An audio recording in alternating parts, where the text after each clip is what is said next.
Hello বন্ধুরা, আজকে আপনাদেরকে করে দেখাবো মাংসের সিঙ্গারা কিভাবে বানাবেন সেইটি। তো সিঙ্গারা বানানোর জন্য দেখতেই পাচ্ছেন আমি এখানে এটাকে ভাজ করে নিচ্ছি সিঙ্গারা টাইপের।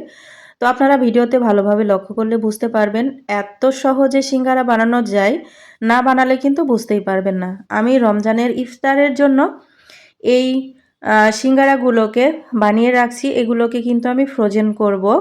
আর কিছুটা ভেজেও খাবো, সেটাও কিন্তু আমি পুরোটাই আপনাদের সাথে শেয়ার করব। তো দেখতেই পেলেন কিভাবে অল্প সময়ে খুবই সহজে খুবই সুন্দর একটা সিঙ্গারা তৈরি হয়ে গেল।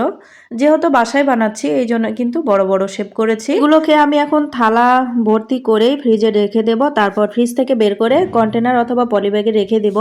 তো আপনাদের একটু ভেজে দেখাচ্ছি, যেহেতু কষ্ট করে বানালাম, না ভেজে খেলে কি চলে?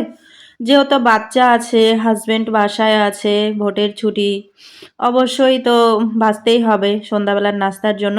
তো ওগুলো বানিয়ে ফ্রিজে রেখে এই যে চলে এসেছি ভাজতে। তো আমার কড়াটা একটু ছোট ছোট মনে হচ্ছিল, তারপর চাপাচাপি করে যে 4টে আমি সিঙ্গারা ভেজে নিলাম।